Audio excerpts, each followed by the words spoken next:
against hundreds of millions of people, which impacted their access to food, to medicine, to other necessities, and it led to extraordinary protests inside the country, despite the risk of near certain punishment.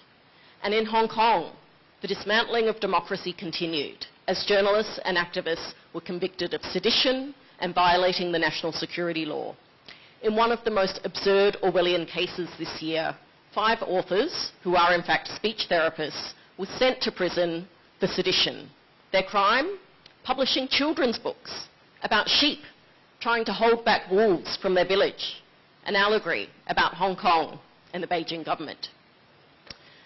As discomfort grows with China's repression and the retaliatory trade practices, many Western governments have sought to diversify their trade markets away from China and have particularly been on a charm offensive with the Indian government. But they should not overlook how India, under Prime Minister Modi, has also seen many similar abuses, the systematic discrimination against religious minorities, especially Muslims, the stifling of peaceful dissent, the use of technology to suppress free expression and tighten its grip on power. In Afghanistan, the Taliban unfortunately have been more interested in persecuting women and jailing journalists than in addressing Afghanistan's severe economic and humanitarian crisis. It's no longer possible in Afghanistan for girls to go to school past grade 6. Women are now even banned from working for NGOs. They were already banned from most government jobs, including teaching. And this will make it even harder for most urgent humanitarian assistance to be delivered.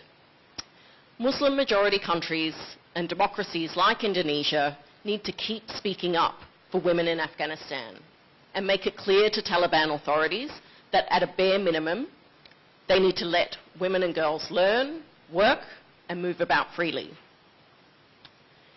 In Myanmar, well, it's been nearly 2 years since the coup, and the junta continues to commit crimes against humanity and war crimes with impunity, jeopardizing the lives and freedoms of millions of people of Myanmar and posing a threat to the entire region. Myanmar's security forces have arbitrarily arrested more than 16,000, killed at least 2,300 since the coup, according to the NGO Assistance Association for Political Prisoners. And they even brought back the death penalty last year for the first time in more than 3 decades. But ending Myanmar's litany of abuses requires action, not just words. Which brings us to Indonesia and why we are holding this press conference here in Jakarta. As you saw in the video, the theme of this year's World Report is really about presenting a new model for global leadership in the world, and that all governments, big and small, have a responsibility to stand up and protect rights both within and across country borders. This is an opportunity for Indonesia to step up. We see Indonesia keen to play a greater role in world affairs, successfully chairing the G20 last year, and this year we urge Indonesia to use the ASEAN chairmanship effectively to resolve the crisis in Myanmar. The world's response to Russia's invasion of Ukraine shows what is possible when governments work together. But the people of Afghanistan and Myanmar, quite rightly, ask, where was the international community's conscience when their daily lives were shattered and their democratically elected governments overthrown? As chair of ASEAN, Indonesia should take steps to hold the Myanmar junta to account for its failure to implement the 5-point consensus, which was agreed in April 2021. Over the past 20 months, the junta's stubborn resistance to implementing the 5-point consensus really puts ASEAN's credibility on the line. Rather than halting attacks, as called for in the 5PC, the junta has merely ramped up its abuses. Last October, ASEAN agreed to set clear benchmarks for implementation of the 5-point consensus and said that foreign ministers will monitor progress. Indonesia, as ASEAN chair, should take the lead in a review of the Myanmar junta's lack of compliance with the 5-point consensus. Now, this is consistent with Article 20 of the ASEAN Charter, and ASEAN should consider suspending Myanmar for its repeated failure to uphold the bloc's commitment to a people-oriented, people-centred ASEAN. This year will be critical. as the Myanmar junta says that they will hold sham elections, and ASEAN should give no legitimacy to this charade. Instead, Indonesia should be working with a smaller group of like-minded governments to take concrete measures to stop the junta from violating the rights of its citizens, and tell the junta that there will be no support for any elections until all political prisoners are freed and there is a genuine commitment to restore the democratically elected government. Inaction not only prolongs the suffering of people from Myanmar, but it also affects other ASEAN nations. In recent weeks, we've all seen the boats of Rohingya refugees that have washed up on the shores of Indonesia's Aceh province or pushed back from Thailand and Malaysia. A regional solution that holds the junta accountable is the only long-term solution. Most Rohingya want to go home, but they want safety, they want equal treatment, they want their land back, and they want the perpetrators of ethnic cleansing and acts of genocide held to account. My colleagues will have more to say on Indonesia's domestic situation, and particularly the comments yesterday by President Jokowi acknowledging past abuses, which was a significant step. But what we need now going forward is proper accountability for the victims of those abuses, and a genuine commitment going forward to safeguarding human rights for everyone. Thank you. Thank you very much, Elaine. Now we're going to turn the floor over to our senior researcher for Indonesia, Andreas Harsono, who's going to speak about the situation in Indonesia. Terima kasih, Kun Phil. These are the summary of what happened last year in Indonesia.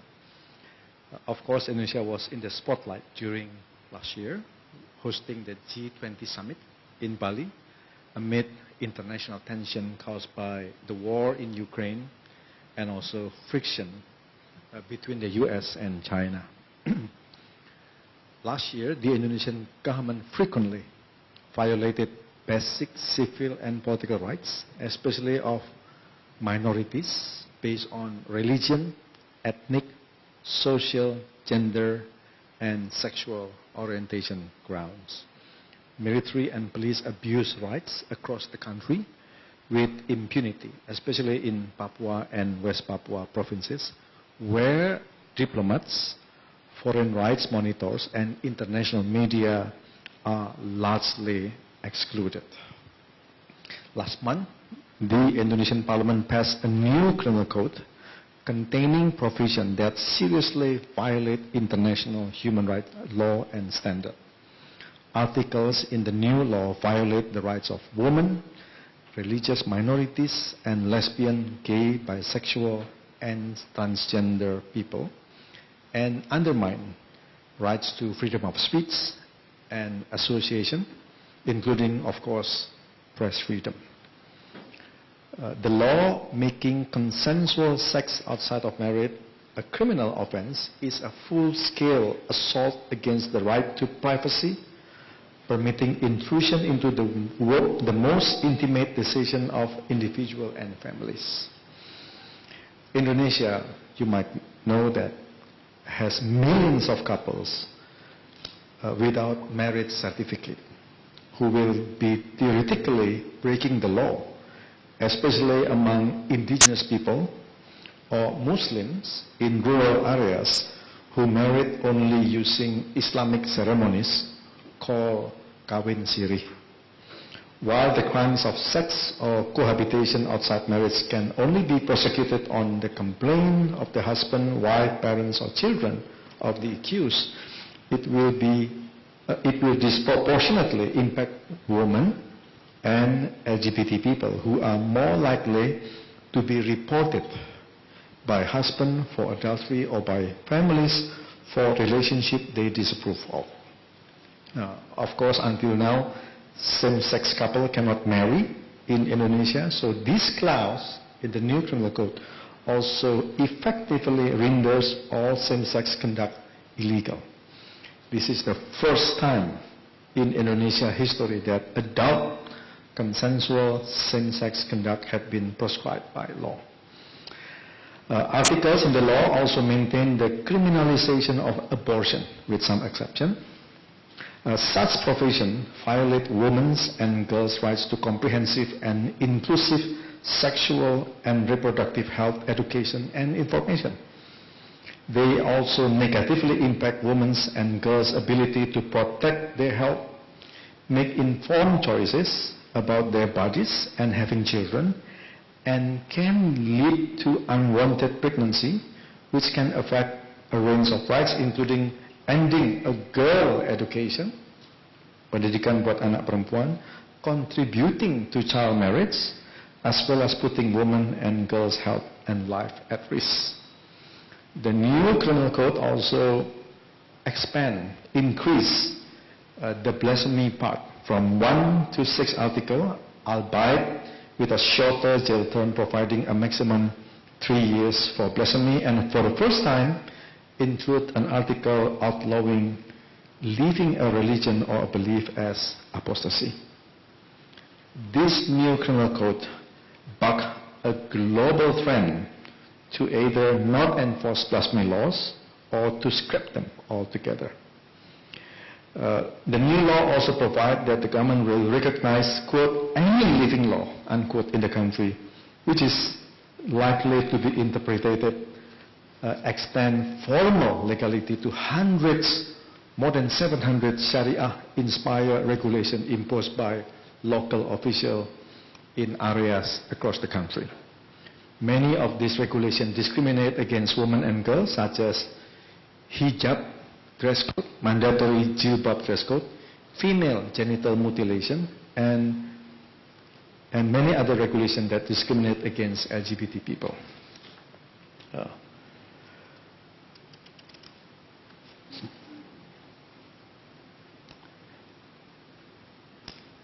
The report also revealed that the Indonesian government is failing to protect the rights of communities living on near land allotted to companies' commercial agriculture, palm oil mostly.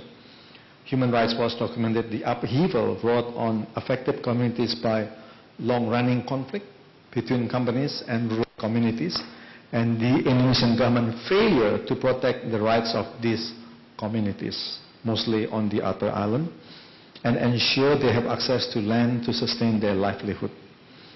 Papua is still a problem. It is still restricted for international monitors. There was a rarely used human rights trial against a surgeon over the killing of 4 indigenous Papuan teenagers last year, but that particular surgeon was acquitted. Expressing views in support of Papuan self-determination continues to be severely restricted and punished in West Papua and other parts of Indonesia. Disability rights. In Indonesia, people with real or perceived psychological disabilities continue to be shackled, chained, or locked in confined spaces. It is called pasung in Bahasa Indonesia, due to social stigma as well as inadequate support and mental health services in Indonesia. The UN Committee on the Rights of Persons with Disabilities expressed grave concern over the ongoing pasung practices in Indonesia. Last but not the least, Indonesia is one of the world's top 10 emitters of greenhouse gases. It is contributing to the climate crisis, taking a mounting toll on human rights around the globe. Estimates by Global Forest Watch indicate a downward trend in forest loss in 2021, the most recent available data, despite the government ban on primary forest clearing since 2011. The latest data indicates Indonesia lost 203,000 hectares of primary forests by 2021. Thank you, Phil.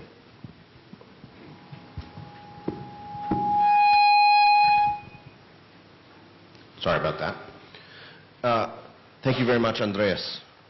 So now we're going to turn to questions. As I mentioned at the outset, we are going to give priority to questions from the media. I'm going to start here in the room with questions here.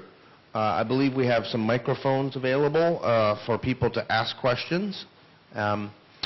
if you have a question, please indicate your name, your media affiliation, and which of the panelists you are actually directing the question to, so that we're able to respond as quickly and effectively as possible. So the floor is open now. Please put your hand up and indicate if you'd like to ask questions.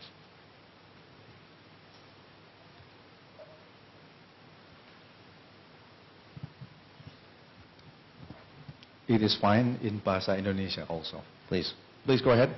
Yep. Do you have a microphone for him? Thank you. Ya, terima kasih. Berdiri. Oke. Selamat siang. Saya Mahdi, jurnalis dari Desk International Harian Kompas. Saya ingin menanyakan mungkin mengenai Myanmar. Kemarin Menteri Luar Negeri itu menyatakan dalam pernyataan pers tahunannya bahwa Indonesia akan mencoba bersikap tegas terhadap pemerintah Myanmar dengan menuntut janji pelaksanaan 5 Peace, 5 poin konsensus seperti itu. Tapi sejauh ini yang kami lihat sepertinya memang ada perpecahan di antara negara-negara anggota ASEAN sendiri. Tadi Miss Elaine juga sempat menyatakan bahwa Indonesia harus bekerja dengan sejumlah pemerintah mungkin kecil ya, artinya yang sejalan dengan Indonesia, Malaysia mungkin seperti itu, atau Brunei dan itu seperti itu. Tapi apakah menurut Human Rights Watch langkah-langkah itu cukup untuk untuk paling tidak mengakhiri kekuasaan junta di Myanmar? Karena menurut saya juga sejauh ini tidak ada special envoy yang memang diminta khusus untuk menangani masalah Myanmar. Jadi saya ingin minta pendapat dari panelis di depan. Terima kasih.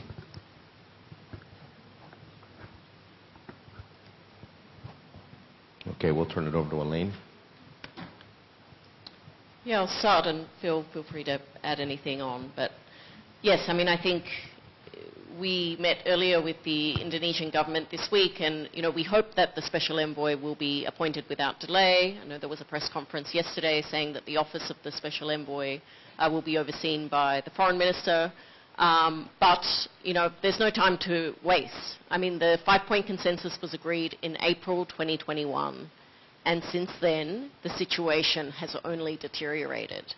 So this is not just up to ASEAN. I mean, I think it was real progress, actually, that we saw the UN Security Council adopt, for the first time, a new resolution. And it's not easy, as we know, to get a UN Security Council resolution when countries are able to veto it, like China and Russia. So I think that shows that amongst the international community, there is real growing concern about the failure of the existing measures to hold the junta to account.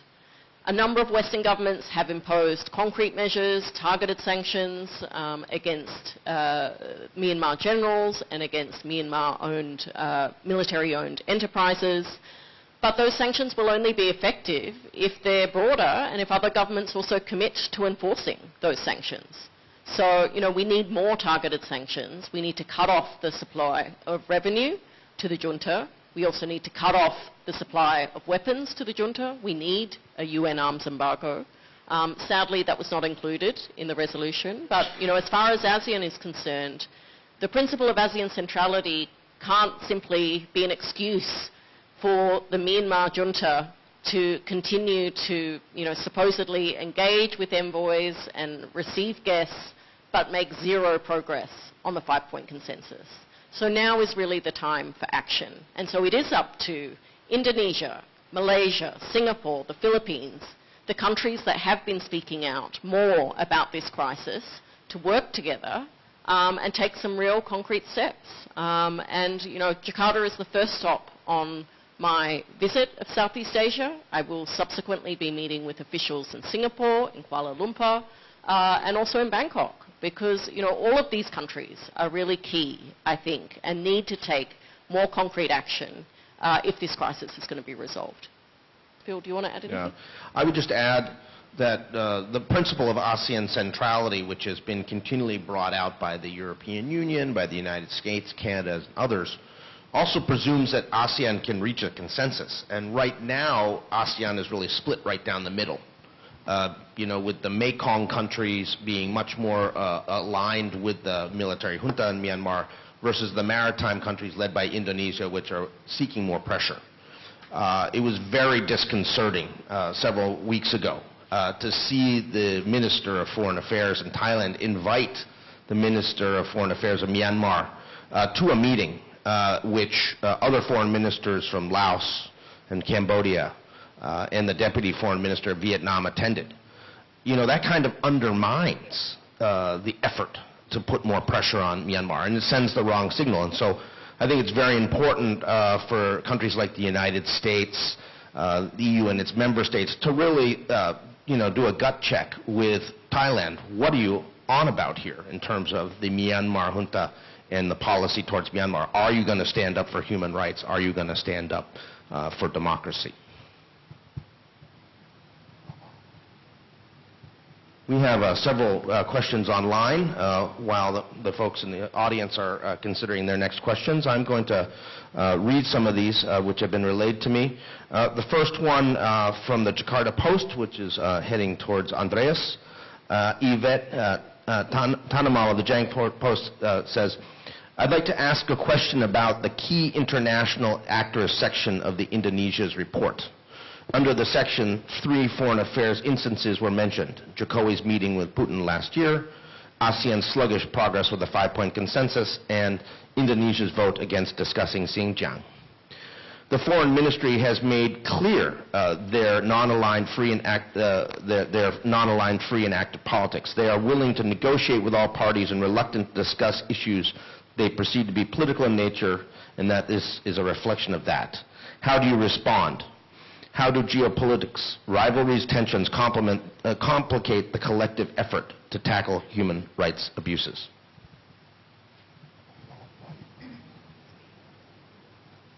So, over to my colleagues. Regarding Indonesia vote on China that finally rejected a discussion, a deliberation of the UN Human Rights Report on Xinjiang, we were talking with the Indonesian Ministry of Foreign Affairs about that. Of course, they repeated the same argument. First is that it was a politicization, especially by the US. They also responded that they have consulted Islamic organization inside Indonesia, especially the Nahdlatul Ulama and Muhammadiyah, on deciding about voting against the deliberation of the UN report. We raised our concern with the Ministry of Foreign Affairs in Jakarta. We met them on Tuesday. We told them, look, there are also Muslim majority countries that voted for the deliberation, including Turkey, Albania, and some other OIC members, Organization of Islamic Countries, including Malaysia. They at least abstained. But Indonesia, Pakistan, Saudi Arabia rejected the deliberation. We, just like what Elaine mentioned, but the vote was pretty narrow, and it was the first time ever that China was being debated with that narrow margin of rejection. Elaine, would you please? Yeah, I'm happy to add a little bit to that. I mean, it is unfortunate to see, I think, the politicization of these issues. And I think one way to get around that politicization is to simply have a discussion at the UN Human Rights Council, which is the forum to discuss the most severe and most egregious human rights violations. And that's all the resolution was about. It was merely to table a debate and a discussion about the UN report. It wasn't to endorse the report in any way. And that is why I think it's just so disappointing that Indonesia voted against that resolution. I mean, if Indonesia has, a non-aligned foreign policy, then I think abstention would have been something that we certainly would have expected from Indonesia, and which was the response we saw from Malaysia. That said, I really think that, failing to use the avenues of accountability that are there at the UN, like the Human Rights Council, to address these abuses will not help, actually, with the politicization of these issues.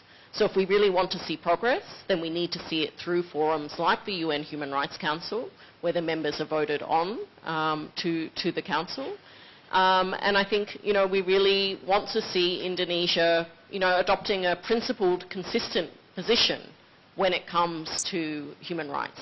And so not only standing up, for the rights of Palestinians, or sometimes for the rights of the people of Myanmar in their support for the work on the Rohingya, but also, where crimes against humanity are being committed by more powerful actors and more powerful governments, like the Chinese government. Thank you. Any more questions in the room? Seeing none, I've got another question from online. This is connected. This is from YT Mak of Radio France International, reporting from Hong Kong. They ask, may I know, it seems that China is leading countries from Asia and Africa, which human rights has been suppressed, to stand against the West. Do you agree with this observation? And if so, how would it affect the human rights situation in China, Hong Kong, as well as the world? And two, do you see a slowdown of the suppression of human rights in Hong Kong, since the leader both of China and Hong Kong stressed more on maintaining the international status of Hong Kong? Yeah, I'm happy to take that question. Thank you for the question. I mean, yes, I think we are seeing a more assertive and aggressive foreign policy from China. China is, spreading foreign investment across many countries in Asia and Africa and the Pacific. That foreign investment is greatly welcomed by many of these governments. But China, in return, is also, expecting, some form of loyalty in terms of, votes at the Human Rights Council, silence on the human rights violations that are taking place inside China. And that clearly, isn't acceptable. We see many governments, still willing to criticize other powerful countries from whom they receive foreign investment and have significant trade ties. But when it comes to China, but precisely because of the Chinese government's unwillingness to accept any external criticism for its policies, the situation is quite different. But I think what we have seen at the international level is actually this growing coalition of governments that are now willing to speak up about the lack of accountability for abuses in Xinjiang. So the first time that there was a joint statement at the Human Rights Council on China, no government would actually read that statement. And it was only a dozen governments, mainly all Western governments. The last statement at the Human Rights Council, I believe it was 47 governments from every region around the world. So, I think the opposition and the concern about the lack of engagement and accountability of these issues is really growing. And I think that this is where we want to see broader-based coalitions, because I think that is where it will be most effective in holding the Chinese government to account for its abuses. Just having a look at the second part of the question. Do you see a slowdown of suppression in human rights in Hong Kong? Well, no. I think what we've seen is because of the impact of the national security law, we've seen convictions of journalists, of high-profile leaders and activists, people like Jimmy Lai, which has had a really chilling effect, frankly, on free speech and freedom of expression in Hong Kong. And so has really, neutered the democratic movement in Hong Kong. And that is really of concern. I mentioned one of the cases that, I think really just demonstrates the complete absurdity and complete intolerance for criticism. But, I think also what has happened in Hong Kong has really led to, an unusual sort of coalition of young protesters across countries in Asia who have expressed solidarity. They're known informally as the Milk Tea Alliance. But what we are seeing now is that, young protesters, whether it's in Thailand, whether it's in Myanmar or Cambodia, have also learned and gained courage and inspiration from the young protest leaders in Hong Kong. And so I think, that thirst and demand for change from young people is, probably the message of hope that I see from our World Report, because it shows that despite the immense crackdowns, despite all of the risks, that people are still yearning for change and are willing to take enormous risks in order to be a part of that change. Okay. Questions in the room? Yes, please. Can someone provide a microphone, please? Kindly introduce yourself. Associated Press. Is that, Check. can you, is it, So I think I'm going to back to the question about Myanmar, as you mentioned about the pressure to ASEAN, to Indonesia as the leader of ASEAN this year. So how optimistic that for you to see Indonesia will solve the problem in Myanmar? Do you think that Indonesia may rise the challenge to solve it or not? Thank you. Thank you for the question. I mean, I hope Indonesia will rise to the challenge, because I think, we're about to see the second anniversary of the military coup in Myanmar. And things have gotten worse, not better, in those past 2 years. So, I think ASEAN has been very patient with the junta. They have, exhausted, I think, a lot of the opportunities for dialogue. And instead, we've seen the junta really use that process of the 5-point consensus simply to kick the can down the road. And, they're hoping that the international community will lose interest. So in terms of, whether Indonesia will rise to the challenge, I certainly hope that they do. I think, we are looking to Indonesia for leadership at this time. We know that Indonesia, wants to be a respected voice in the international community as a Muslim-majority democracy. And we need countries like Indonesia to rise to that challenge and to play that role. And so I think this is the perfect opportunity this year as the chair of ASEAN to take that forward. Will it be easy? No, of course it will not.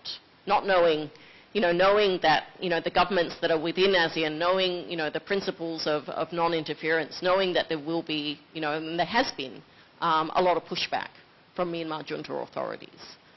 So to do this, I think it will require, really, a lot of attention from Foreign Minister Retno Marsudi and from the Indonesian government. And I really hope, for the sake of the people of Myanmar, that Indonesia does rise to that challenge. okay, we have another question online. This is from Jodes Gavilan from Rappler in the Philippines. President Ferdinand Marcos has repeatedly said and assured international bodies that human rights is a priority under his administration. But as you've indicated in your report, there is still much to be done. In the list of things he should do, where should holding former President Rodrigo Duterte accountable and responsible for the massive killings under his watch be placed? Should this be a priority? What's the implication if this continues to be ignored? Well, I'll have a go at answering that question. But Phil, I think since you supervise the Philippines, also please weigh in. I mean, I think, we have seen other crimes against humanity committed, within the ASEAN region. We talked a lot this morning about Myanmar, but also the killings of thousands of people in the Philippines under Duterte's war on drugs is also a crime against humanity. And there has been no accountability for that. I mean, we know that the International Criminal Court was so concerned about this that they opened an investigation into these killings. And that investigation has been allowed to proceed, even though Duterte tried to, withdraw from the Rome Statute. We know that that is still underway. So, if the Marcos government is actually serious about addressing human rights concerns, then there needs to be accountability for all of these extrajudicial killings that have occurred in the Philippines. And so, it's not going to be easy, but, I think that this does need to be a priority for the Marcos administration. Phil, do you want to add something in? It's a huge priority for the Marcos administration. This is the biggest issue in human rights in the Philippines. And what we have seen is literally a handful of cases where a prosecution has taken place.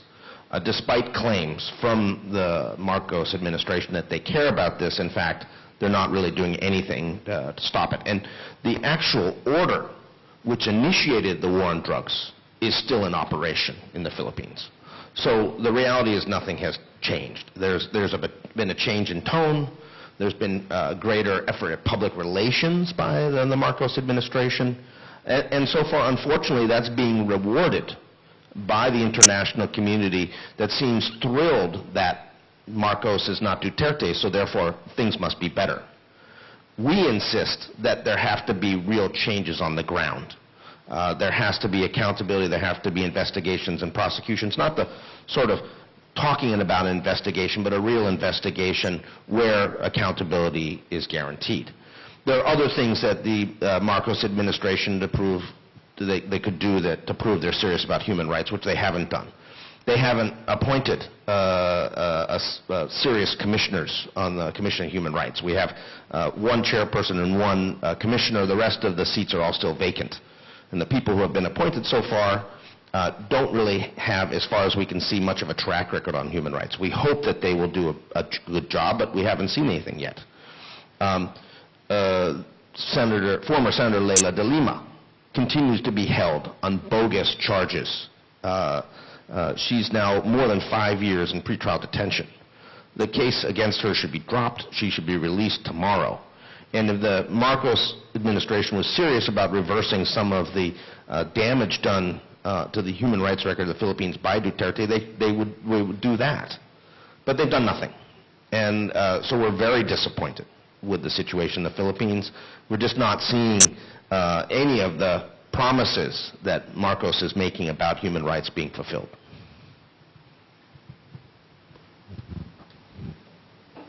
Questions in the room? Yes, please. Oh, well, we have people online though, so we need to ask you to use the microphone. Over here, yeah. Mustafa Margadi, NOS News, Dutch Public Broadcasting. I think this question is going to be aimed at Andreas and Phil. We've touched upon the Rohingya situation.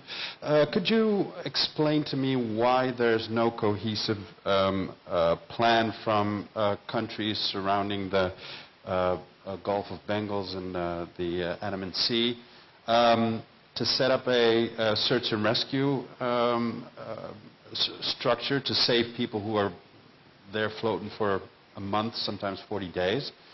And what role can Indonesia play as the head of ASEAN and the country that has been getting the bulk of the Rohingya these last 2 months? Thank you very much. You know, it's shocking that now, almost 8 years after the 2015 boat people crisis, we still have Rohingya refugees in boats floating away on the high seas to their deaths. We just saw the UNHCR come out with a statement a week or so ago stating that they think that a boat with more than 180 people have been lost, have disappeared. You know, it's shocking that this is continuing to happen. And we continue to have both frontline states like Thailand and Malaysia actively pushing off boats, sending them back out to sea. Indonesia deserves credit for being willing to bring some of these boats ashore. I think it's the Acehnese fishermen that actually should be awarded a gold medal for their humanitarian service to Rohingya refugees, because they're the front line and they're the people who are standing up for the principle of the law of the sea, that you have an obligation to help people in distress. And, this is a code that fishermen and others believe at sea. But, there needs to be some sort of concerted regional effort to change the policy. We raised this issue with other diplomats in Jakarta about, for instance, the Bali process, which is supposed to be dealing at a regional level with issues of trafficking and people's migration. And so far, nothing has happened there. So there's a call to try to revive that dialogue and make something happen. But more importantly, I think it's also critical that there has to be a recognition that these people are going to continue to come out until there's a solution for the problems that exist in Myanmar and in Bangladesh. As Elaine said very clearly, these Rohingya, they want to go home, but they want to return in dignity, with rights. They want their land back. They want to be protected. You know, of course, they faced crimes against humanity and acts of genocide when they were forced out of the country in 2017. They're not going to willingly go back into the clutches of the Myanmar military without some sort of protection. So they need to be protected. And Bangladesh has to recognize that they have to also be protected as well. And we're seeing more and more predations and problems for the Rohingya in the refugee camps. So with that kind of situation on the ground in both Myanmar and in the camps in Bangladesh, of course the boats are going to keep coming out. And there needs to be a serious response led by Indonesia as the ASEAN chair and as the co-chair of the Bali Dialogue, the Bali Process Dialogue, to do something about it.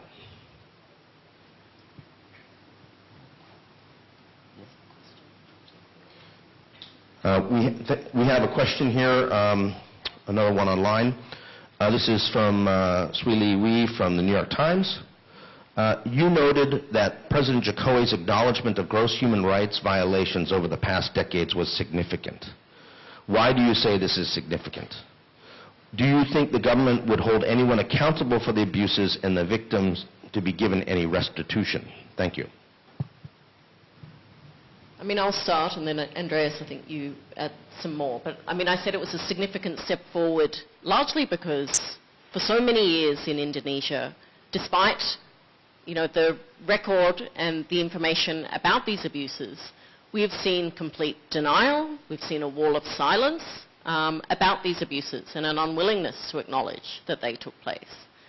But, you know, simply, you know, acknowledging and apologising for past abuses that occurred more than 20 years ago is not adequate. It's not sufficient.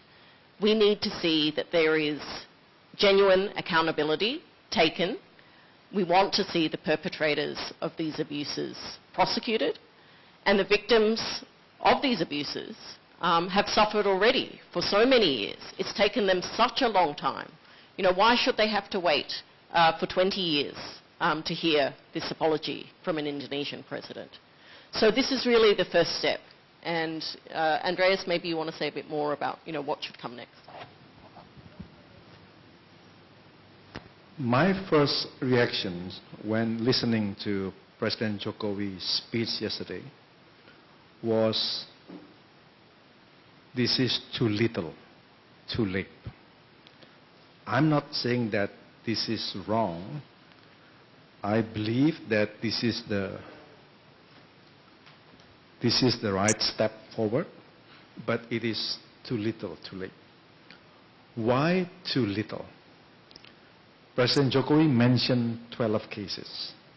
If you take a look at the list, it includes 1965, a major mass killing in Indonesia, the mother of all mass violence in Indonesia. Kill at least between whatever version that you believe, 760,000, according to the Sukarno government, kill, or a military, an army general, 3 million killed. That is a major, major killing. But if you take a look at the remaining 11 cases, they happen one in Sumatra, Lampung, and then some in Papua, Wasior and Wamena, and Aceh. I said that it is too little because from Sabang to Merauke, from Aceh to Papua, there are mass killings. There are mass killings. President Jokowi did not mention Kalimantan, the killing of ethnic Chinese between 1967 until 1969. The killing of ethnic Maduris. At least 6,500 were killed between 1997 and 2001, beheaded. I tried to find ethnic Maduris to find the mass grave. Of those at least 6,500 killed, only one mass grave was found. Biak Maseka, 1998. Wamena Maseka, 1977. Ambon, Between 1999 and 2004, 10,000 killed. Or Ternate Halmahera, 15,000 killed between 1999 and 2004. 15,000 killed. So it was too little. It was way too little. With the Maduris, my wife is ethnic Maduris from Pontianak. I know many of her friends, her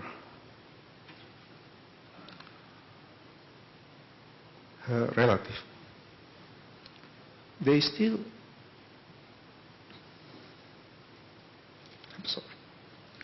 they still don't know where their fathers are. Grandfathers, sons, mothers, grandmothers, where are they? Children. The Maduris, ethnic Maduris, are members of the Nahdlatul Ulama Muslim group. And the Nahdlatul Ulama Muslim, they don't celebrate birthdays, like me at least. They celebrate death days, the day when their loved one died. It is called Haul in Bahasa Indonesia. You might remember every December we celebrate Abdurrahman Wahid, the late President Haul. Big gathering. The Maduris do that. They celebrate Haul. How could they celebrate the Haul, the day of the death, when they don't know when their mothers died? Where did she die? Where do their parents die? So this is too little. And why I said that it is too late, the killing of the Maduris happened between 1997 until 2001. Why there is no documentation?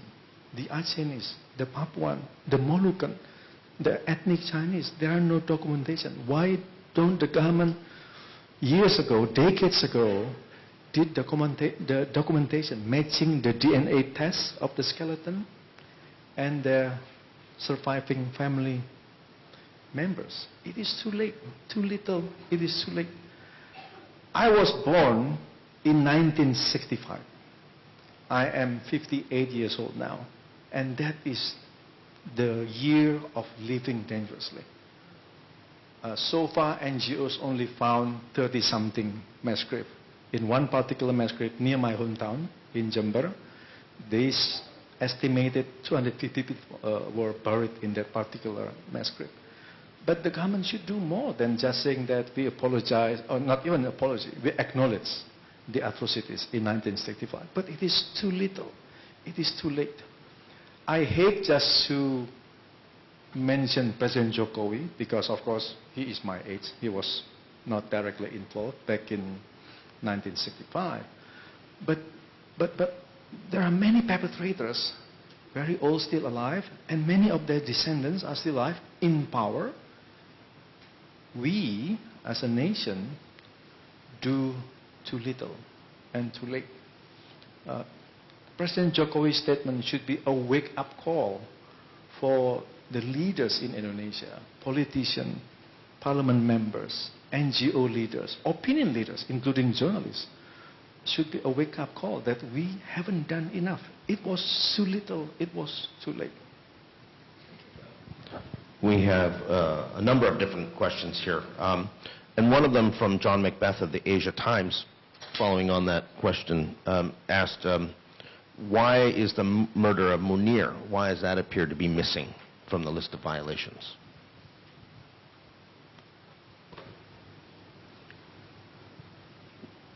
Well, I don't know. It's John Macbeth should ask President Jokowi himself why the murder of Indonesia leading human rights defender in 2004 was missing from the government report. But again, it reiterated my impression that it was too late, it was too little. There are so many people like Munir, local human rights defenders. The case of poet Wiji Tukul, missing in 1998, was probably covered in that apology because he was missing in between 1997 and 1998 with many other people who disappear. But not only Munir. There are many other local human rights defenders in Aceh, in Papua. They went missing in Bia, in Kalimantan, in Sulawesi, Poso, North Sulawesi, Northern Moluccas Island, Southern Moluccas Island, East Timor, Don't forget East Timor. There are still many human rights defenders who went missing, despite being reported by the UN-sponsored JICA report. Phil. Okay. Can I ask a follow-up question? Why do you think the statement came now?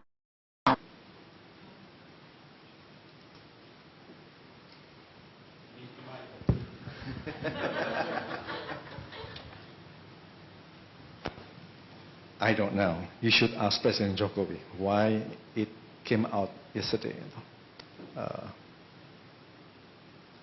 I really don't know. It should be raised within the palace why President Jokowi did the ceremony yesterday at the palace. I really don't know. Okay, we've got a number of other questions here. One from Jong Lee of Radio Free Asia's Seoul Bureau, who asks, it's been nearly 3 years since North Korea closed in response to the COVID-19 pandemic. What would you say is the most worrisome aspect of border closure? And two, South Korea and the United States, like allies, cite human rights as their shared value. Do you think they're doing enough to improve and shed light on North Korea's human rights situation? And there was also an earlier question about South Korea. How do you evaluate the way, this is from Jamin Anderson from Radio Free Asia as well, how do you evaluate the way South Korea and the United States deal with North Korea's human rights issues, especially since South Korea's Yoon administration begun? And how should South Korea and the U.S. approach North Korea to improve human rights in 2023? You want me to take that? Okay.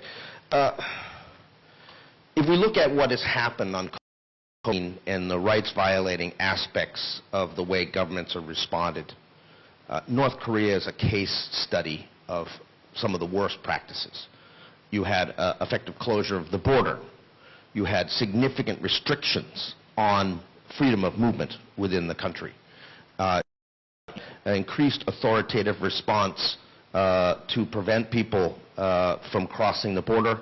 And you also had restrictions on trade that created massive problems in terms of food security, medical supplies, other basic necessities for the North Korean people to live. Now that the border is starting to reopen, the situation is still very dire. People were making a lot of about prior to COVID, where these sort of gray markets, these informal markets, people were able to do trading, and this offered some greater local level freedoms for people. All that is gone. What we are seeing is the North Korean government trying to back effective control over North Korea using the COVID pandemic to do so. And, at the same time being completely non-transparent about what happened there, the number of deaths. You'll recall a long time during the COVID pandemic that North Korea claimed that they had no COVID cases, which no one really believed.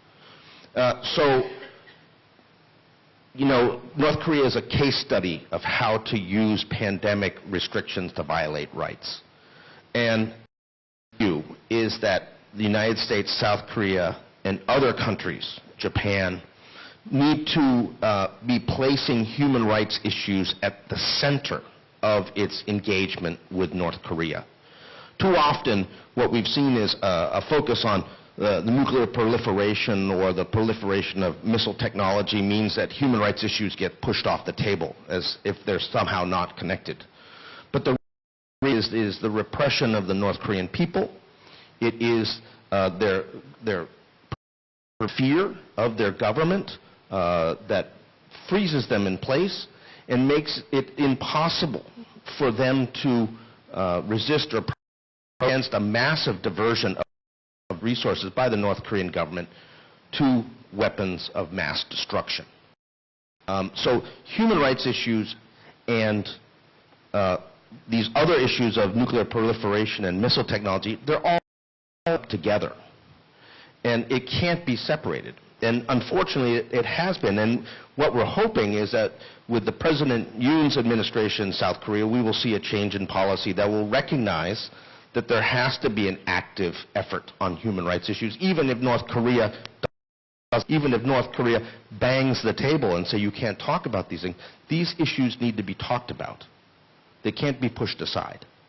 And that is what changed. There needs to be a global coalition that recognizes what North Korea has done, which is the crimes against humanity and incredible abuses against people, is an affront to the international community. It's an affront to the UN system of international human rights protection, and it must stop.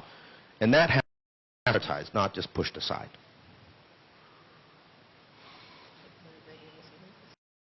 We have questions from... Okay, yes, please go ahead.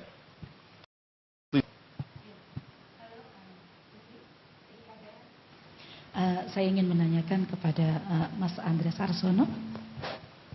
Iya, tadi beberapa poin sudah disebutkan di dalam report untuk Indonesia. Ada beberapa isu yang disoroti seperti KUHP, juga disabilitas, dan anak, dan juga Papua.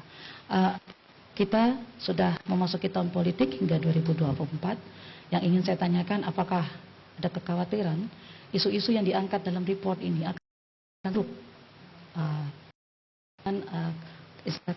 dengan konstelasi politik di tahun 2024, dan apakah ada langkah-langkah yang bisa diambil dari sekarang untuk mencegah hal tersebut terjadi? Terima kasih.